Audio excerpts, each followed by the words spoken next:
Welcome to a journey of transformation. Every week, we explore new horizons, pushing boundaries and embracing what's next. This isn't just about technology, it's about evolving ourselves. Think of it as your weekly reset, a chance to upgrade your mindset, your skills, and your potential. We're here to help you rethink how you approach challenges, how you innovate, and ultimately, how you succeed. From powerful insights to practical strategies and game-changing knowledge, we tap into everything you need. It's about staying ahead, not just in a digital world, but in life itself, equipping you for every new beginning. Because in this fast-paced era, standing still is simply not an option. Growth is continuous. You either choose to evolve, to adapt, and to learn, or you risk being left behind. Embrace the change. This isn't just an update. It's a profound rebirth, a chance to redefine your future, to step into your power, and to truly thrive. It's about unlocking your next level. Join us on this exciting path. Embrace your new beginning. Your journey starts now.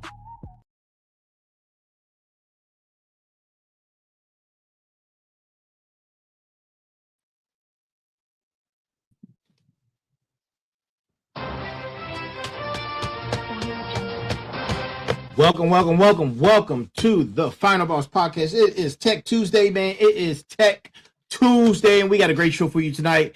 The Sensei is with me, ladies and gentlemen. The Sensei is here. We are here. I am here, right? So, before we get into it, Sensei, how you feel? Feeling good. Good.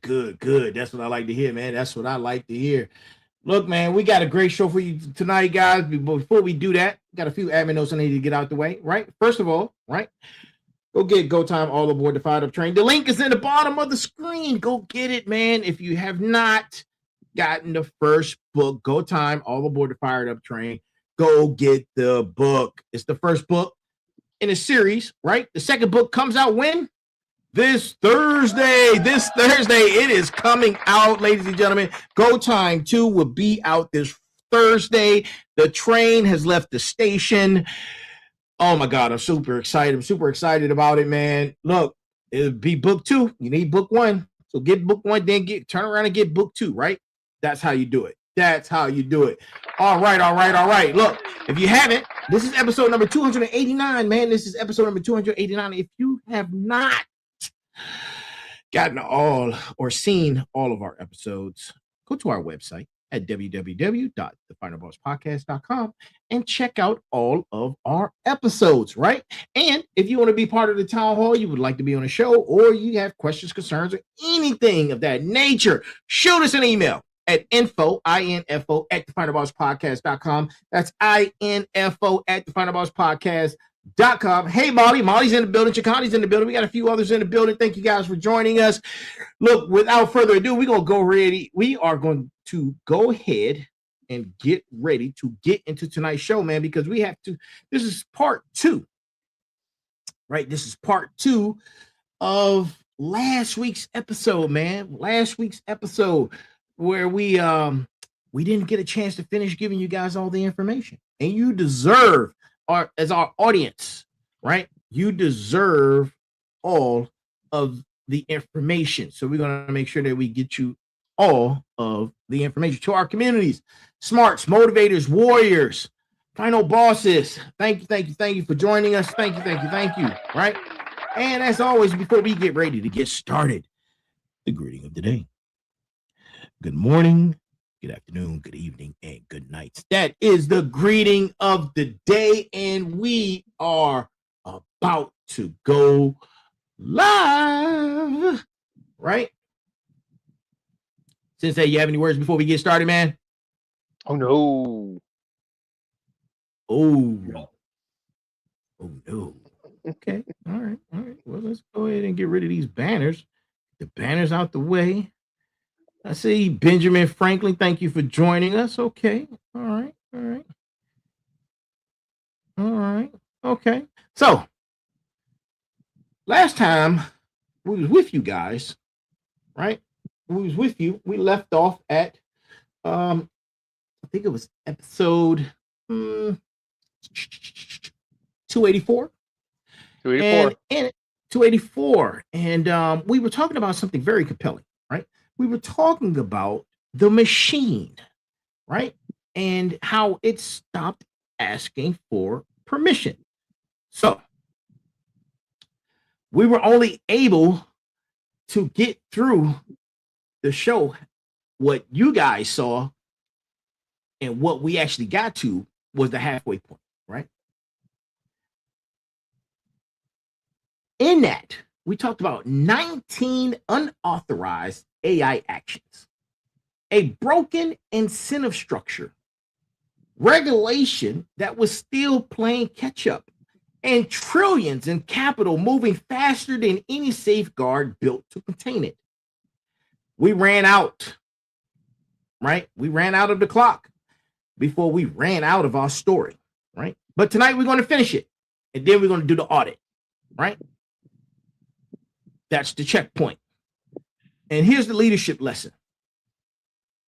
And here's the declaration, because there's always one, right? You're going to find that later on in tonight's episode. So if you missed part one, go back and watch it. Get a recap in it real quick, right? And if you caught it live, welcome back. Welcome back to where we left off.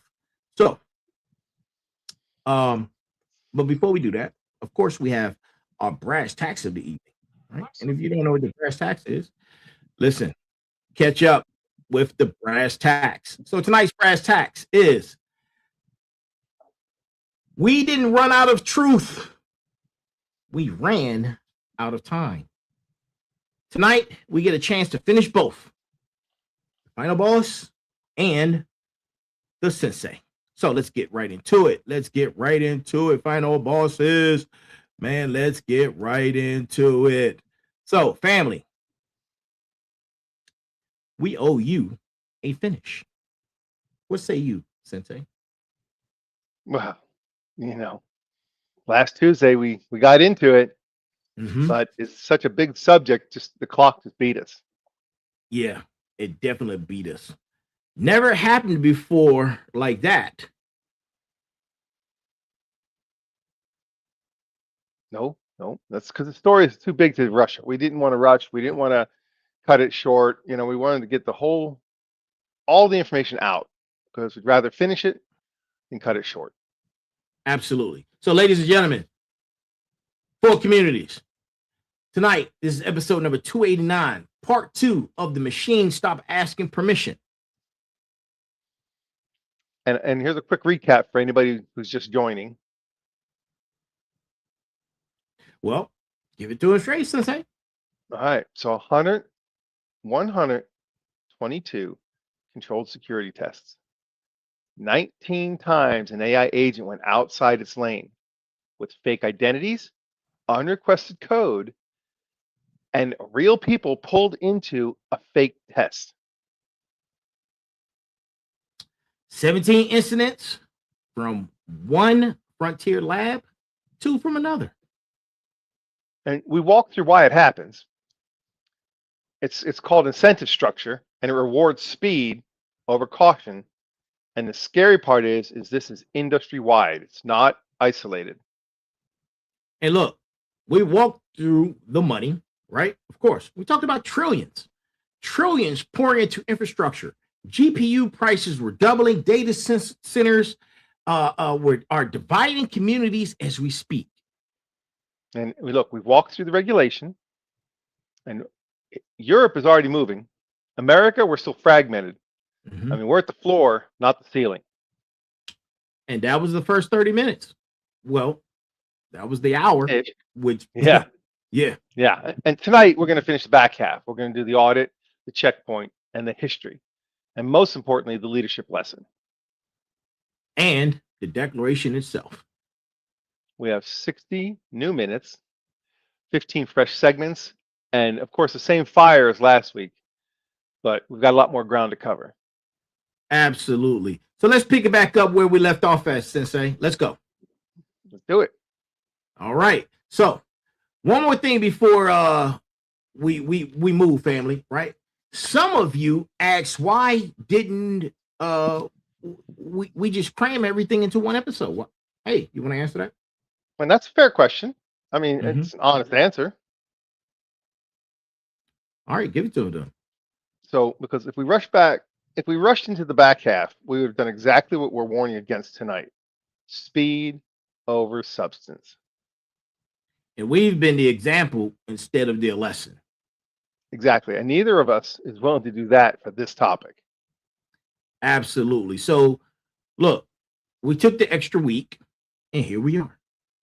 And we're going to do it right instead of doing it fast. And that's not a small thing. Look, that's not a small thing to model for our audience and for our communities. No, because we're trying to practice what we preach. You know, if we don't do that, family, then why preach it at all? Exactly. All right. That's why, um, you know, that's the why, right? Behind this segment. Now, let's get to the how. All right. So we're going to do a quick roadmap before we dive in so nobody gets lost. All right, go ahead and give it to him. All right. First half of tonight, we're going to go deeper into the toolkit. We're going to talk about audits, checkpoints, vendor vetting, history, and importantly, good actors. And what about the second half? All right. Then we're going to talk about governance policy, culture. We talk about the Sensei's corner, and direct address to all 4 communities. All right. That's the mailbag. Rapid fire, and then the declaration to close both episodes out. That's right. For tonight, we got 60 minutes, 15 segments, same structure as always, but new ground the whole way. All right, let's move. Let's go. All right. One last note before we get into the toolkit. So, if you're new to the show, welcome, but do yourself a favor. Catch episode number 284. After tonight, you're going to have to go back. Right, because everything we built in the next 56 minutes stands on that foundation. All right, family, let's build the second half of the story right. Right, and to everybody who's been here since the episode 284 aired, thank you. Appreciate you. We do appreciate you. That patience is exactly what we're talking about tonight. And we're slowing down for the right reasons always pays off. Not just on this show, but in business. Right. Now, let's prove that point over this segment of the show. Oh, man. Whew. So, Sensei, last week, we gave the room 5 questions. Quick refresher before we go any deeper. Cool. Now we start with question number 1. What can this tool do without human approval? Name every action. And that doesn't sound like much, but man, that's a lot. It is. Especially when you have agents and tools that are doing a lot. Number 2, what happens if it steps outside of the list?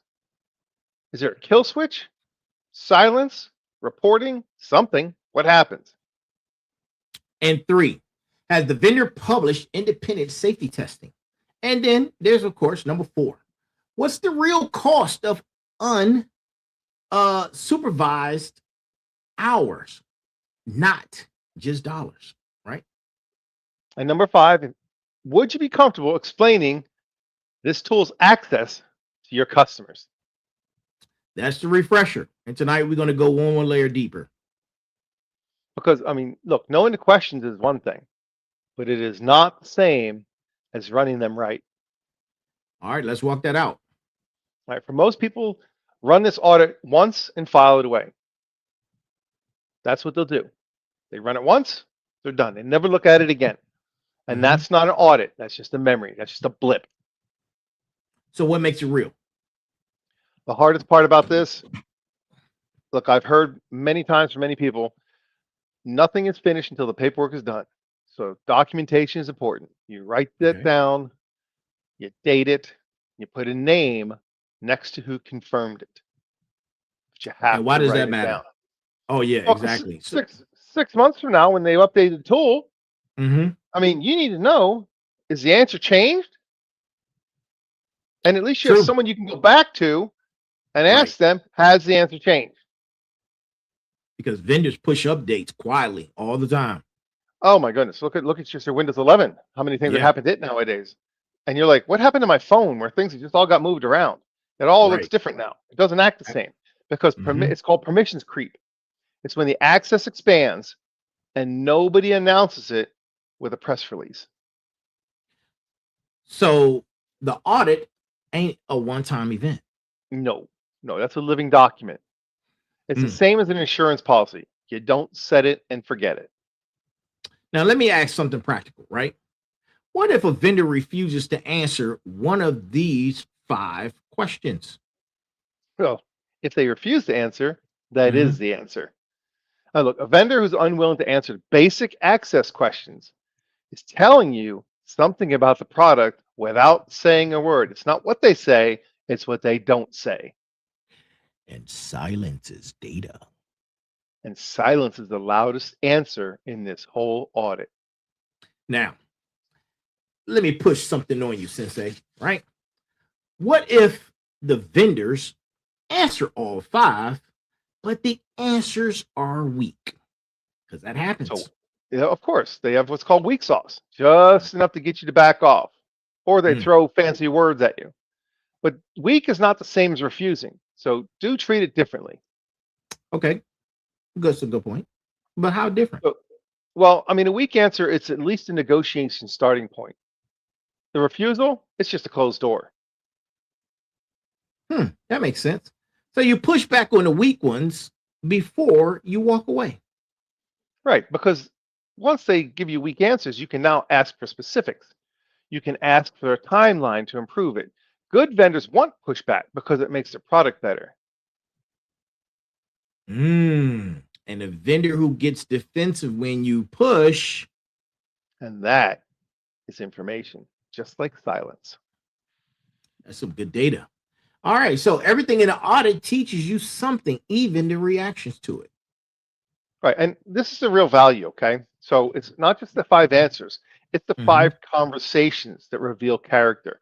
And you have to remember who you're getting in bed with, who you're trusting to your systems. You need to be able to have trust, and you can't get it from just refusal to answer your questions or blowing you off. Right. Mm. So let me bring up something we skipped last week. What about tools you built in-house, not bought from a vendor? Well, I mean, it's the same 5 questions. The questions don't change. Okay. Oh, It's harder to answer them honestly because now you're critiquing yourself okay. That's a good point. But why harder? because there's no outside party forcing Mm. accountability. It's internal. And what are you going to have? The same pressure as the outside company. Get it going. So who plays devil advocate on your own team's behalf and build? Well, it certainly cannot be the team who builds it Right. because that's the fox in the hen house. It's got to be Mhm. somebody who's outside the build team has to run the audit, not the builders themselves. Same principle as the independent auditor from segment 7, just a little internal vision, a little more sauce. Right. Because you can't grade your own homework. I mean, I don't care if you're a lab or a small development team. You don't grade your own work. Right. And that's a blind spot of a lot of technical founders probably are going through right now. Well, of course, because it costs money for that. Mhm. And they're trying to invest the money in the product. So the most dangerous blind spot in the whole episode is honesty because it feels the safest. Honesty. Hmm. Honesty, right? Sounds like a hexadecimal problem. But let's continue, Mhm. right? So last week, we introduced human in the loop as the one principle. That would have stopped all 19 incidents. Right. And tonight we build it. We don't just define it. So where do you want to start? Well, map every AI action in your business into 2 columns. It's just Mhm. not hard. Right. 2 columns, low stakes and high stakes. All right, give me the low stakes. All right, low stakes is things that aren't going to kill you. Okay, scheduling, Mm-hmm. drafting, internal notes, research summaries. So you can let those run wild. No checkpoints needed for those because nobody gets hurt. Okay. Now, let's talk about the high stakes. All right, anything it touches, money, Of course. customer communication, Mm-hmm. and code deployment. And here's another one that most people skip over: public content. You know, every one of those gets a pause point before it fires. Well, you have to, with no Mm, exceptions. No matter how much it costs you in speed, it doesn't matter because those are the ones that are going to hurt you. absolutely. Absolutely. And you know what? Thank you for that. Now, we've gone through the low, we've gone through the high. Now, walk me through what the pause point actually looks like. So it's the simplest version. It's a queue. Okay. Okay. The Mhm. AI drafts the action. It sits in a queue, ready to go, but a human has to approve it before it executes. Um, it doesn't need to be anything fancy. No, it's something as simple as a shared inbox. Oh, okay. I mean, a Slack approval step. You add one step to the process. This is just a process change. It's not an expensive platform purchase. You're just adding one more step. So cost isn't the excuse. No, it's the cheapest fix in the whole toolkit. Hmm. Honestly, it is. Okay. All right, but then, and that's a great point. So, what about speed? Doesn't this slow the business down? Well, I mean, it does, but that's the point. Hmm. Businesses are treating that slowdown as a bug instead of a feature. Okay. That's exactly who's being exposed right now. Okay. So, give me the real world costs. All right. So if you skip this, okay, if you Mm-hmm. have problems with things like an auto refund bot, no checkpoint, a customer figures out how the game is working and how it's worded, and they start farming the refunds that nobody earned. Ooh, that point deserves a clap from the audience. That's a great point, right? And nobody catches it till the finance report at the end of the month. And by then, it's too late. Thousands have gone. Not $1. One human glance before it fires stops the whole thing. Damn. 10 minutes of friction versus thousands in loss. And look, there's no comparison. I mean, no comparison at all. Hmm. Wow. That's one more layer. And Sensei, before we move on to the next one, what about tools that don't have a clean approval or a deny moment? Well, what do you mean? Give me an example. Something continuous, like an AI monitoring system that's always running in the background. Okay, good question. It's a different animal, different approach is needed. Okay. Then what does the checkpoint look like here? Okay, so since there's no defined moment in time, you don't need a per action approval. It's more like a scheduled review. It's Mm-hmm. like either a daily digest or a weekly digest. Human eyes get on the summary, not every single event. And they're looking for things that are outside the norm. Things that you have a baseline and something's above the baseline, you get notified. Something below the baseline, you get notified. Let the baseline run, you're catching highs and lows. So the checkpoint scales to the nature of the tool. Right, because one size checkpoint doesn't fit every kind of AI action. Mm. That's a nuance a lot of people miss when they hear it at a checkpoint. Right. They match the checkpoint to the risk and the rhythm of the tool itself. That's what you're supposed to do, Mm-hmm. not add complexity. So one more thing, Sensei. On implementation specifically, What do you got? well, what happens when the human reviewer is out sick or on vacation? Or just Because the data yeah. never stops, right? The data never Right. stops.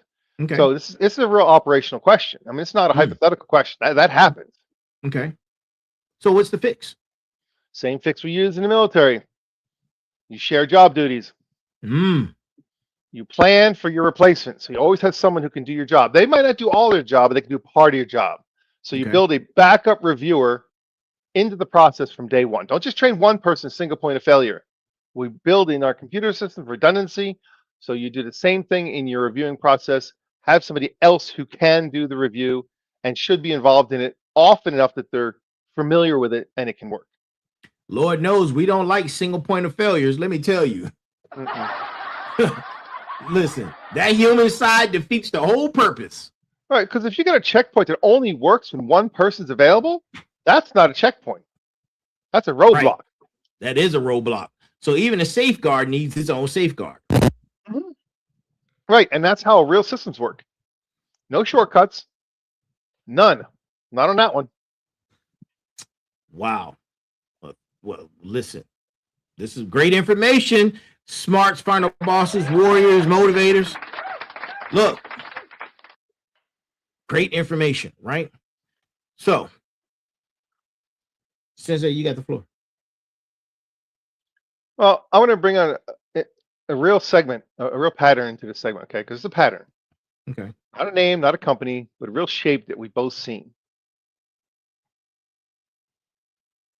Sorry about that. Go ahead, sir. Okay. Got to hydrate. No. So, look, if you have a small operation, and we're not talking big multinational company, we're talking maybe 10 employees, and they want to adopt an AI tool for customer service because, of course, it's going to save time and money. Right. I mean, this is It what sounds happens. like a common story so far, right? Of course, it's happening all over the place. The difference is the owner ran the 5-question audit. The one who ran the 5-question audit before going live, okay? He found out that the tool had access to the full payment records by default. They didn't need that. No, of course not. They didn't need that at all for a customer service use case. Right. So what did the owner do? They dial back the permission to read only on the non-payment fields. Small move, big consequences ahead. Yeah, but well, that's the whole game. Say. Yeah. Yeah, I mean, that's the whole thing, right? In one example. Now, give me the flip side of that. The cautionary version. All right, different business, same size, and they skipped the audit entirely. The tool had broad access, nobody checked it, and nobody asked the 5 questions. Ooh, what happened? Well, since they never asked the question in the first place, they never documented it in the first place, 6 months in, a permissions update expanded what the tool could touch. We talked about creep during updates. And nobody caught it because nobody is watching for changes because they didn't have the baseline to begin with. And that's the living document point from segment 2 coming back to visit us. Right. And these segments they're not separate. They're one system. Right. Did anything actually go wrong for that second business? I mean, not yet, as far as we know. And that's the scary part because you might not know for 6 months or a year down the road. True. But yeah, that's a great point. But explain further, please. Well, a gap in your safeguards doesn't announce itself.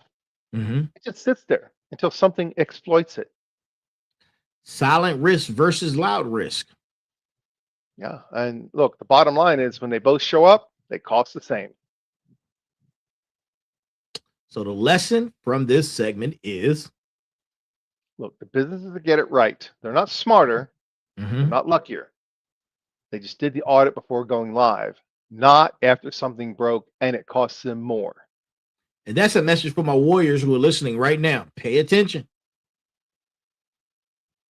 Well, look, you need to do the unglamorous work early on. And that's what separates you from the headline. Now, let me ask you, thank you. And you know what? Let me ask you one more thing about that second business, right? The cautionary one. Is there still time for them to fix it? I mean, there's always time. It's going to be harder because you don't have your initial baseline. Okay. So your review that you should have started at to give you a baseline and say it's secure from here, you have to go down the road and try and apply the same thing. There's always time to do it. It's just what's more efficient because it's already functioning, already running, it's already been released. That's a little harder to get done, but it is doable. I mean, and that's the good news in all this. You can still fix it.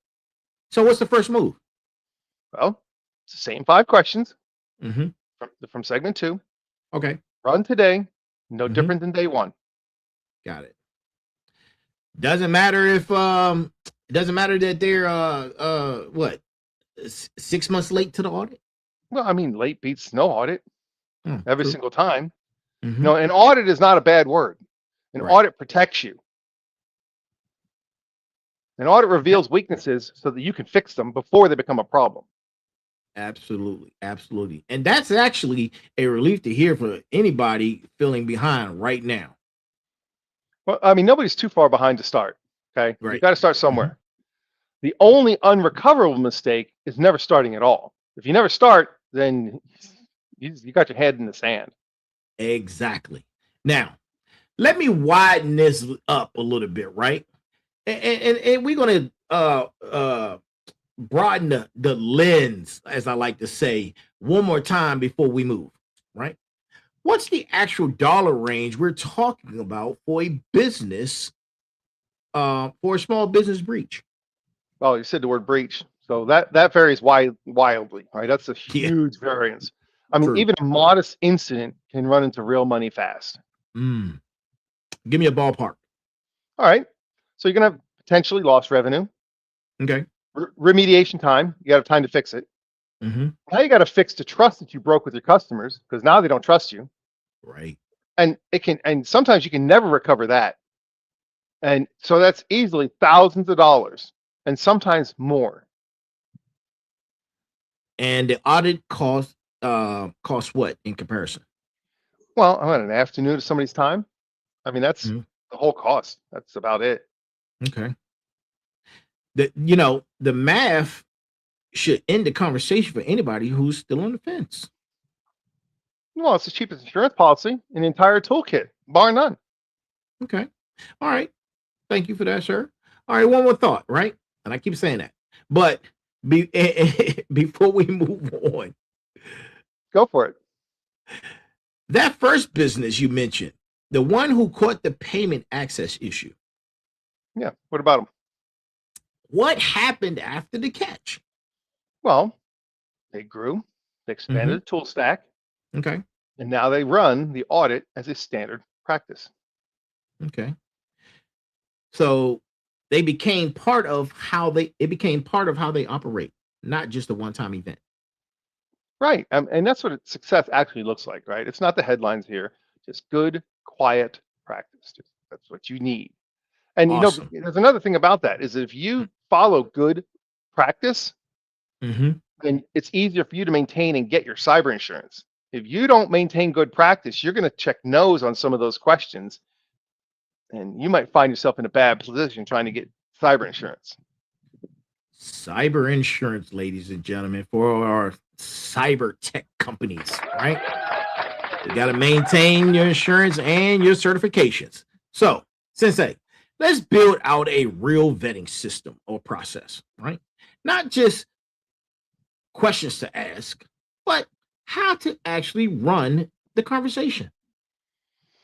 Well, the first step is before you can even talk to the vendor, you need to write down what you need the tool to do, and it better be clear. Not what it can do, but what you needed to do. There's a big difference between what Mm. it can do and what you need it to do. I've talked to many companies who've had many pieces of software, and they go, "We don't use the software because it does 100 things. We only need it to do 10." And they have this massive package. It's a huge difference. The vendors are going to sell the maximum capability. You need to Right. buy necessity. I need 10 items. I don't need 100. Don't buy the huge package and you don't need it. All right, step 2. Ask about the safety documentation before the sales call. You want to be able to review it ahead of time, not during the sales call.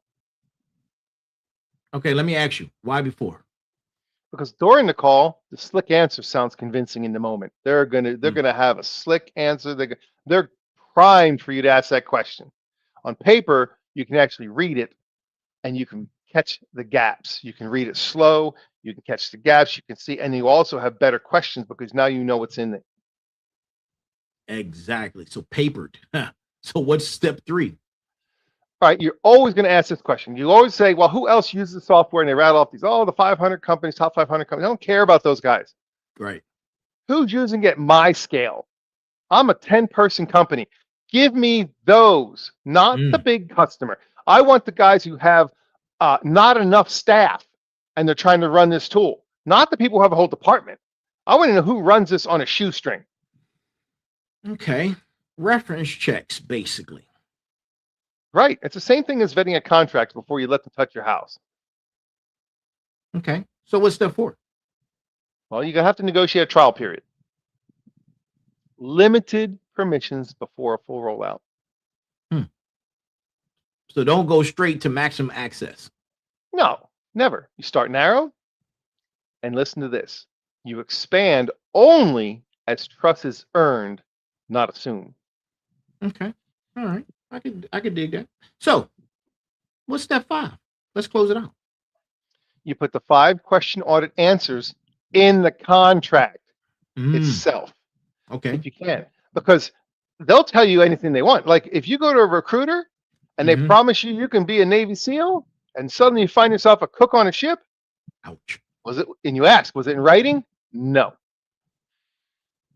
Well, make the vendor's promises binding, not just a sales conversation, people. Because if they don't put it in writing, that tells you something too. Same principle from segment 2. Silence is data. And every step of this playbook comes back to the same root idea. So let's talk about it. What is that? Trust is earned in increments. It's never granted in one leap of faith. That's true for a vendor, an employee, or a machine. When you have a new employee comes into your building, what do? You give them full rights out of the gate, or you give them a tiny little bit and they have to earn and learn? Absolutely. Earn and learn, right? Now, let me ask about the cost here, because that's the objection I hear most. Oh, go ahead. Doesn't a longer vetting process just mean more consultant fees and more delay? Well, that's what the salesman's going to tell you. But not if you run the playbook yourself, which most of you can. Okay. Where would you actually spend money if you had to? Okay. And here's where the money matters. A one-time legal review of the contract language. That is worth paying for. And everything else? That's just time and discipline, not dollars. Okay. So the barrier to doing this right was never really financial. No, it never was. It was always whether about you'd slow down enough to do it, to do the unglamorous work. Wow. All right. So we got that out the way. And thank you for the information, sir. Now let's talk about a real world scenario, right? You're mid-negotiation and your vendors are pushing you to sign fast with a limited time offer.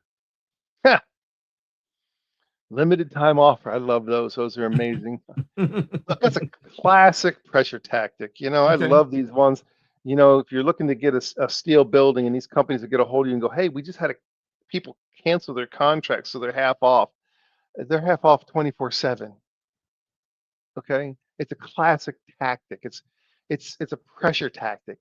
I've seen it so many times I've lost count. The salesman says, hey, we're closing our quarter. We need to get this done today or this week. They're trying to get you to hurry up and sign. Right. So what's the move?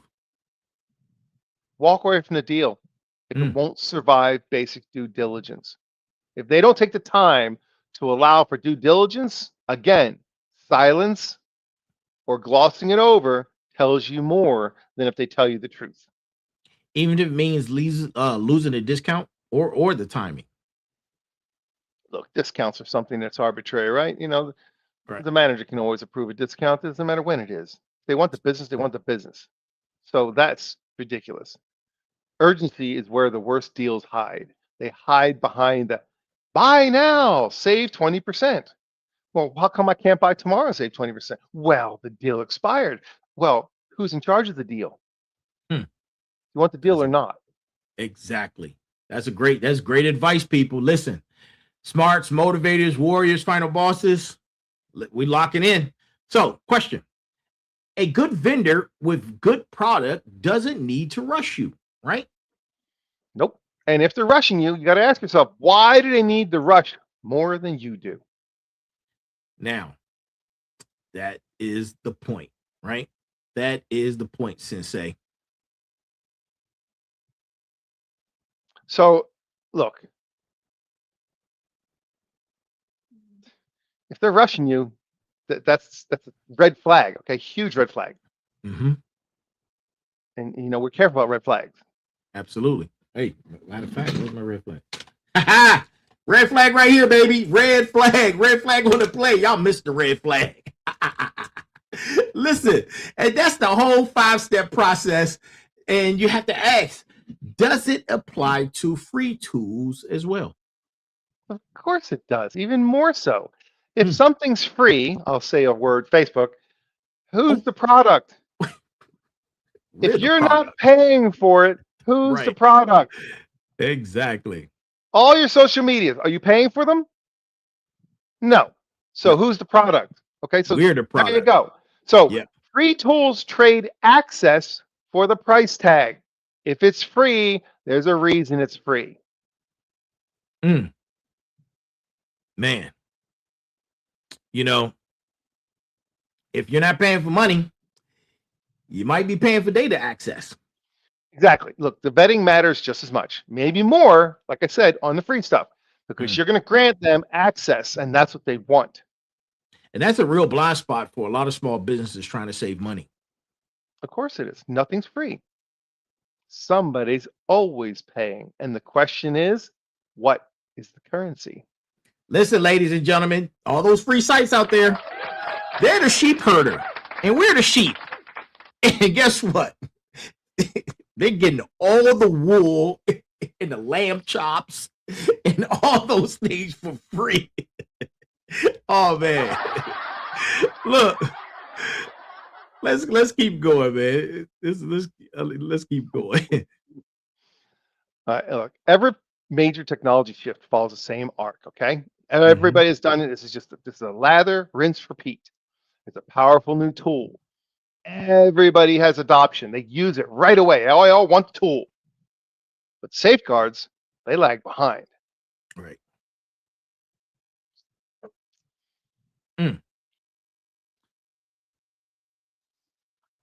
Happens all the time. Happens all the time, right? So give me the full pattern. Well, I mean, like I said, everybody wants a new shiny object. They all want the shiny penny. And they're going to go after it as fast as they can. They're going to grant it access as fast as they can, full rights. And then they realize down the road, oops, I have to fix this. I have to adjust. I gave it too much access to all my data. Now what? Where's your safeguards? Right. Where are the safeguards? I mean, eventually, one way or another, you're going to have to fix it. Man, we gave two great examples for you guys talking about those two businesses earlier. And we even talked about we talked about the free tools, but and let me give you an example. Okay. Early aviation. Okay. Planes flew commercial routes years before there was ever a standardized safety protocol. Ever. They didn't care. There was no rules. They just flew. Right. And what forced the correction? Accidents. I mean, painful ones. I mean, if there's no regulation, that's what forces regulation. Accidents. People die. And after that correction? Well, aviation became one of the safest ways to travel on the planet. So the correction, painful as it was, actually built something better. Every single time. And the industries that get this right come out stronger, not weaker. Okay. I can dig that. So give me a tech example this time. All right. Early internet.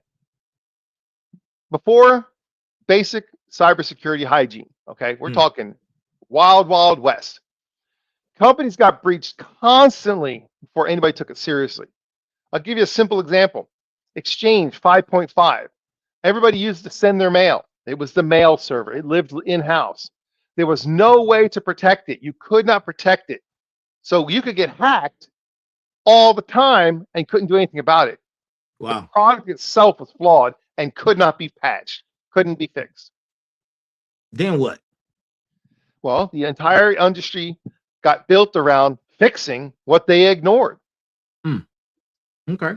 So AI safety right now is that industry being born in real time, and we're witnessing it.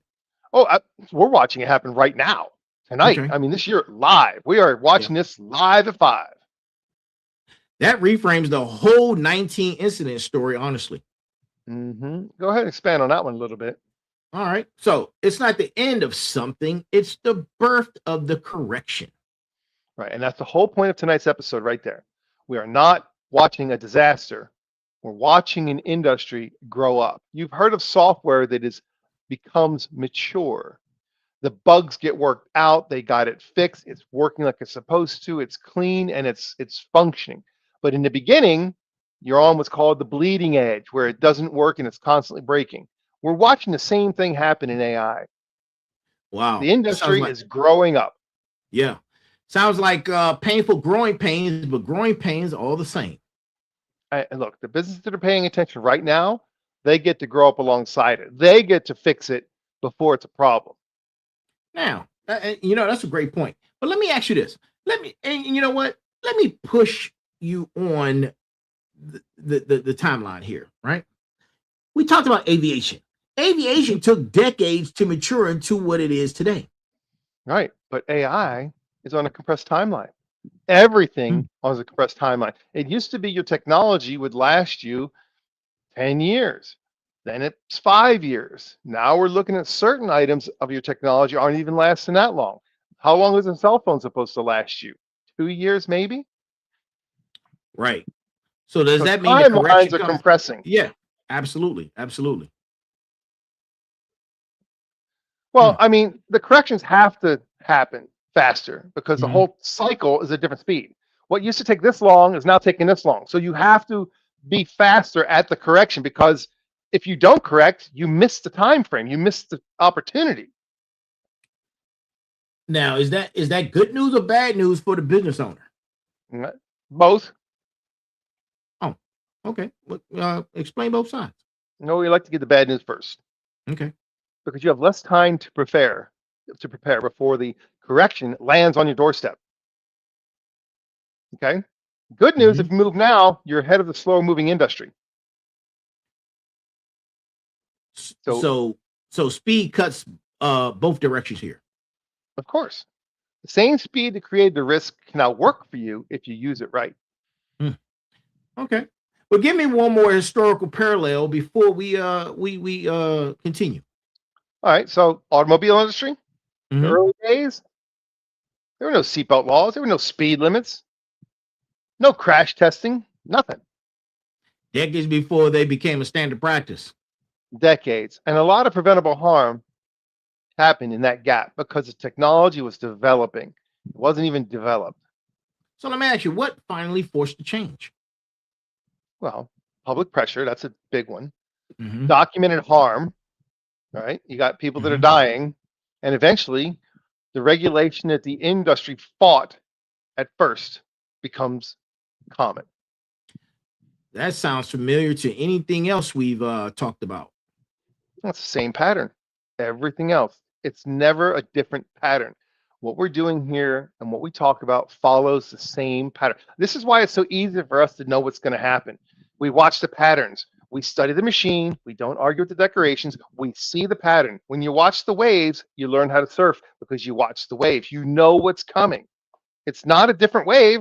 You just learn to predict what the waves are. True. New technology, same human story every single time. And that's why the history matters. It's not the tangent. That's not what this is. It's the map. Now, let me ask you one more closing question on the history piece, right? Go ahead.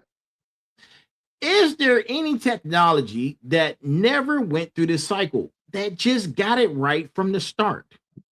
No. I knew you were going to say that. No. Okay. Doesn't happen. So the cycle itself might be unavoidable. I mean, it is unavoidable. It's the cycle. You don't start at the end of the race. You start at the beginning of the race. And Everybody's on the same racetrack. Right. You position it inside the cycle is what's actually optional. Wow. It's your position inside that cycle that's optional. You're still in the same race. Man. Time is flying when we're having a great time. Man. So, smarts, motivators, warriors, final bosses. Listen, we got 10 minutes left. Well, now 9 minutes left. And, you know, I want to impress upon you, right? That you go back and watch episode number 284 and then come back and rewatch this segment and take some notes, right? Take some notes because there's a lot of information in here, especially if you're a business owner. So to my final bosses, to my warriors, you guys in particular need to understand exactly where we're coming from. And so right now, with 9 minutes left, right, we've got through a lot of information. We're running out of time again. I know. So, well, let's do this, Sensei. Let's get to your corner, right? Let's get to the Sensei's corner. Oh, the Sensei's corner. Oh my. Mm-hmm. Oh, we're gonna jam into that, huh? Yeah, well, let's jam into the Sensei's corner. Well, you know, it is a corner. You know, the fun thing about corners is sometimes a cat and a dog will like to fight right outside of a corner, right? They don't they back them in the corner. Right. So, family, look, this block right here belongs to the Sensei alone, right? And you know, we do this a lot on Tech Tuesdays, or more so when it is just him. And tonight is no different. So I want him to walk through this segment and with the time we have left, and then we're going to close out. And all right. So tonight I want to talk about finishing what you start. Okay. I mean, last week we ran out of time and we could have easily let it go, called it good enough and moved on. Right. Because a declaration, a half declaration is no declaration at all. I mean, how many of you get halfway through an AI audit and stop? That's a great question. I mean, think about it. You started the 5 questions, you got busy because emails came in, phone started ringing, and you never finished the 5th question. Sounds like it's half a safeguard better than no safeguard. Well, they say that, you know, you're not slow. If you're not slow and you're not fast, you're half-assed. Because here's the problem. It gives you false confidence. Yeah. I mean, you think you did the work, but you didn't finish the work. And that's where the risk lives, in that gap. That's uncomfortable. I mean, it's supposed to be uncomfortable because that's what this corner's for. Okay. So give him the challenge. All right. So go back this week to whatever you started and didn't finish. I don't care what it is. The audit, checkpoint, the policy document. Okay. Make lists of things that you need to finish. Keep that list off to the side and know, here's my things that I started, but I didn't finish. At least you have a reference point you can go back and pick up. A started task and a finished task look identical on a to-do list, but they're not identical when something actually goes wrong. Right. Sit with that, family. I mean, that's the whole corner right there. And you know, Sensei, I want to add something. Sure. Go ahead. The 2-part of the episode in itself is an example of finishing what you started. Expand on that, would you? Oh man, we could have compressed it into part one, man, but we didn't. And you know, we didn't want to leave it shallow. We left the information broad and open for everybody, and we brought it back to them. And you know, you got to give the two halves room to breathe, because there's certain parts of it you just need to hear. Absolutely. And that's not a coincidence. No, it's not coincidence at all. I mean, we practice what we teach on this show. And I appreciate you for saying that, man. I really appreciate you for saying that. I mean, that's what it's for. Every single week, no notes, no scripts. This is why we do this. And you know, one more piece. I've been saying that all night. If you're willing, of course, right? Of course. Right? Any final word of for somebody who's been sitting and they have some unfinished tasks that they're working through? Yeah. Stop listening to us talk and go finish it right now. Boom. That's it. Look, we'll still be here in 5 minutes, okay? That task might not wait as kindly, especially if you're close to having it done. Exactly. And that's a real offer. Right. I mean, look, go do it. Then come back and finish the show with us. You don't have to sit here and watch the whole thing. You know, you can come back and rewatch, pick it up. There's notes you want to take anyway, so watch it a second time. So let me give you one more angle yet again on finishing what you start. And you get a car, and you get a car, and you get a car. Go ahead. The corner's always personal, but tonight I want to ask you something specific. Go for it. All right, 23 years, and you know, at DoD, 20 plus leading teams in your business and the things that you do, right? Did you ever regret finishing something instead of walking away? No, it's the opposite. The things that haunt me are the things that I don't finish. Okay. If it's finished, whether it's good, bad, or indifferent, it doesn't matter. It's finished. It's done. You can take it off your plate. It's not sitting there nagging at you going, and you should have, could have, you should have, you could have. Never once have I ever regretted finishing something. Okay. When it's done, it's done. What about the opposite? Any regrets? Oh, I mean, you know, I try not to live my life full of regrets. Plenty of times. Regrets stick with you longer than any of that effort would have. It's so much easier. It's easy to be hard. It's hard to be smart. Sometimes if you just buckle down and get the work done, it's better than if you take the long route of finding a way to not get the work done. Use less effort, just do it, than making excuses to why you didn't. Okay. And that's the hard truth, ladies and gentlemen. That's the hard truth. And that's how you end this corner. I mean, that's hard truth. What this corner's for every single week. All right. Let's give it up for the Sensei and the Sensei's corner, ladies and gentlemen. Right. As we get ready to close, to each and every single one of you who are here, right? We thank you, of course. We thank you. And you know, we're gonna be here again each and every last single Tuesday at 9 p.m. Eastern time, right? We were going to try and do rapid fire, but I see that we don't have time for rapid fire. So, you know, we're gonna close out. And I want the Sensei to bring this on home. Close out this episode for us. All right. This week, you should have a job of documentation. Write your answers down, date them, keep the record clean. If you're working on something, document it. Don't overthink it. Build a queue this week. Your job is the culture conversation from segment 10, right? Bring it up at your next team meeting. Start the discussion. Have the culture of we're not going to blindly implement. That's what you do. And that's the whole arc right there. Yeah. I mean, look, the leadership means pulling somebody else up, not just staying ahead yourself. You got to build your team. You can't be the only auditor. You have to someone else that knows enough to be able to help with the load. You can't do it all alone. Exactly. And you got to do it and be intentional about it. You got to be intentional. And watch those salesmen. Woo! Oh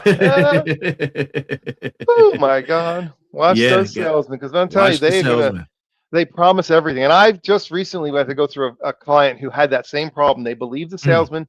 I gave them a whole list of questions to answer. The salespeople, they did not answer the questions. They pressured them into signing a dotted line. And guess what? A month and a half later, after thousands of dollars of implementation, they had to change direction and go to a different vendor because it didn't do what they promised. Wow. Answer the questions. We put them out there for a reason. Okay. Y'all heard it first from the Sensei. Listen, ladies and gentlemen, thank you for joining us again. This has been Tech Tuesdays, Season 4, The Rebirth, Arc 5, The Declaration, episode number 289. Episode number 289. To my smarts, to my warriors, to my motivators, to my final bosses. Listen, document it, build it, share it, and mentor it forward. Anything else before we go? We're good. We're good. Ladies and gentlemen, thank you for joining us. And if I don't see you again, good morning, good afternoon, good evening, and good night. That is our show. And look, there's always a heavy pain that comes with discipline, but there's even heavier pain that comes with regret. I am here. We are here. Be balanced, be equal, and be smart. That's our show. We see you again next Tuesday, 9 p.m. for Tech Tuesday. And I will see you tomorrow for Merger Wednesdays, right? Merger Wednesdays is tomorrow. I will see you there. Take care. Welcome to Tech Tuesday on the Final Boss podcast, where innovation meets attitude and the future gets decoded one bite at a time. I'm your host, Turbo the CEO, and your co-host, Mike Foth. And today we're diving deep into the tech trenches to uncover the tools, trends, and truths shaping tomorrow. Whether you're a code slinger, gadget geek, or just tech curious, this is your weekly power-up. So grab your controller, plug in, and let's level up.